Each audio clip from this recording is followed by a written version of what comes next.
నమస్తే మిత్రులారా, నేను అడ్వకేట్ చౌహాన్.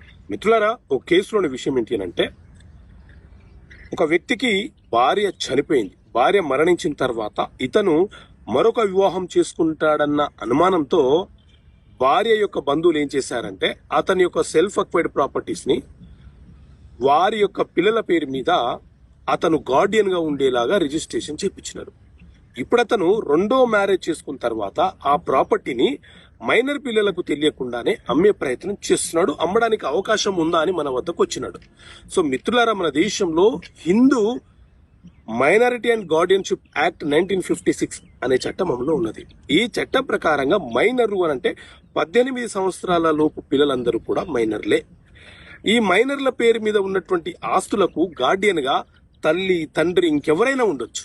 వాళ్ళు మైనర్లకు తెలియకుండా ఆ ప్రాపర్టీని అమ్మినా చెల్లుబాటు కాదు. ఒకవేళ అమ్మాలను